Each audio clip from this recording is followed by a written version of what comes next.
नियोजन प्रशासनाचे आणि त्याला साहेबांची नेहमी साथ मिळाली गेली 12 ते 13 वर्ष आपल्या नगरपंचायतीला ही साथ आणि विकास कामांची साथ साहेबांची मिळाली आणि त्यामुळेच हे सर्व शक्य होत आहे. पर्यटन असेल देवगडची, सामाजिक कल्याण असेल देवगडचं, जनता असेल यासाठी नेहमीच कार्य करताना या सर्व बाबींचा विचार करत त्या गोष्टींच्या घंटागाड्यांना द्यावा. यासाठी या 4ही घंटागाड्या आजपासून इथे सज्ज होत आहेत.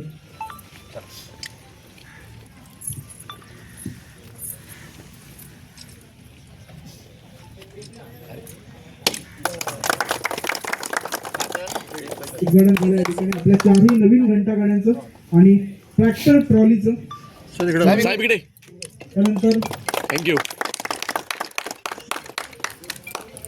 सोसायटी सुनिधी आश्रय फाउंडेशन आणि नगरपंचायत यांच्या साथीने या ठिकाणी हे भटक्या श्वानांचे निर्बीजीकरण आणि अँटीरेबीज लसीकरण मोहिमेचा शुभारंभ या ठिकाणी झालेला आहे. एकदा जोरदार टाळ्या वाजवूया आणि या तिन्ही उपक्रमांना शुभेच्छा देऊन त्यांचा श्रीगणेश करूया.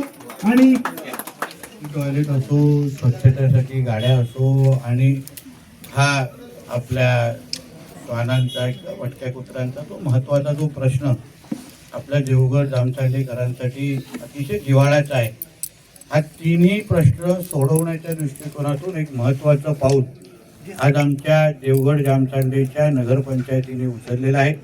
त्यासाठी मी प्रामुख्याने इकडच्या SEO मुख्याधिकारी आहे, पाटील मॅडम असतील किंवा आमचे उपनगराध्यक्ष सावंत मॅडम आणि आमचे सगळे नगरसेवकांची जी टीम आहे त्यांनी एकत्र मिळून हा एक तीनही चांगले उपक्रम आमच्या देवगड जामसांडेकरांसाठी इथे उपलब्ध करून दिलेले आहेत.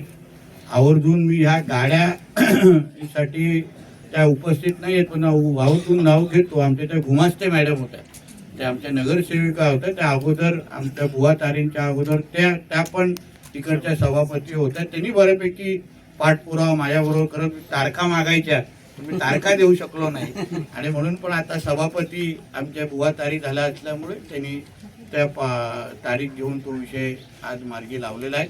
पण एकंदरीत ह्या तिन्ही उपक्रमामुळे देवगड जामसांडेच्या नागरिकांना निश्चित पद्धतीने समाधान त्यांना होईल की महत्त्वाचे 3 प्रश्न आज आम्ही सोडू शकलो. अजूनही असंख्य महत्त्वाचे मुद्दे आहेत, विकास कामं आहेत जे आमच्या माध्यमातून आमच्या महायुतीच्या सरकारच्या माध्यमातून निश्चित पद्धतीने सुटतील असा विश्वास आपला स्थानिक आमदार म्हणून आणि जिल्ह्याचा पालकमंत्री म्हणून आपल्या सगळ्या जणांना देतो. परत एकदा आलेले सगळेच मान्यवरांचं मी ते स्वागत आणि शुभेच्छा देतो. इथेच थांबतो. जय हिंद, जय महाराष्ट्र.